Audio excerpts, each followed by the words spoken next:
Should I self-publish or traditionally publish my book? That's kind of a complicated question because there are more options than ever when it comes to figuring out how to best get your story out into the world, and what it comes down to is what's going to make the most sense for you personally.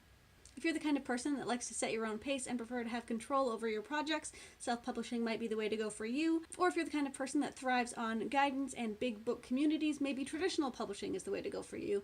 And the tricky bit is, sometimes the answer is both. Do your research, see what's out there, and when it comes down to it, this is the most exciting time to be publishing a book, and best of luck. How do you get a literary agent? So you think that you might want to go the traditional publishing route. That's awesome! It can seem a little daunting, there are a lot of steps, but the first most important thing is getting an agent. And luckily for you, we've got a ton of advice on getting agents. For more information on finding a literary agent for your book, and to see the stories of how some of us word nerds got our literary agents, be sure to check out one of the many videos in this playlist. How do you write a query letter? Your query letter should consist of 4 basic elements. Number 1 is your title info, which contains your title, obviously, but also your genre and your word count and the fact that your manuscript is completed. Number 2 is your hook or the meat of your query, which is basically should read like the back of a book.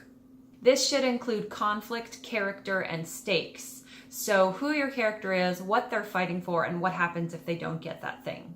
Number 3 is your bio, and if you're unpublished, it's okay not to actually have much of a bio at all. Just say who you are, where you're from, and that this is your first novel. That's perfectly acceptable, and agents expect that. And number 4 is simply a gracious sign-off. Thank you for considering my work, and your name. And of course, there are loads of resources on this channel about querying, about different aspects of querying. It is such a huge subject. If you go through Thursday's circulation desk, you'll find lots more about this. Why do I keep getting rejected? The short answer is that publishing is a tough business and rejection is just part of it. Everyone who's in publishing has faced a lot of rejection, so if that's something you're going through, just know that you're not alone. Of course, one reason that you might be getting a lot of rejections is that your work just isn't ready. That's totally okay. It's really hard to learn how to write well, and it takes a lot of time. Everyone has to start somewhere.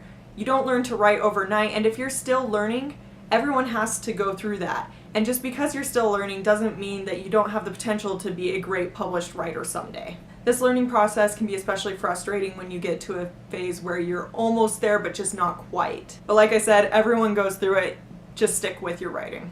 It's also entirely possible that your book is great and is being rejected for reasons completely out of your control. This might be, for instance, because industry professionals don't see how your book is going to be marketable, or maybe they just acquired a book that's very similar to the book you're writing. Not to mention, no book is going to be a good fit for everyone, so you're going to get some rejections that are just based totally on personal taste. Think of it this way: if you've ever been to a library, you might have been overwhelmed by all of the potential books that you might want to read. However, you don't have unlimited time to read all of the books, so you have to make some selections.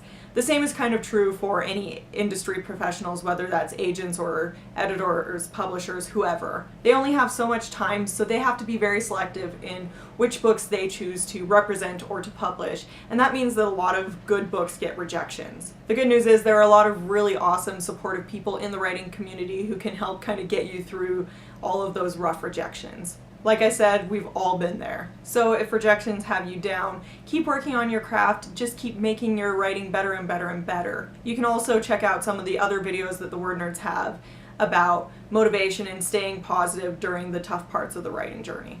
And at the end of the day, remember that writing is for you.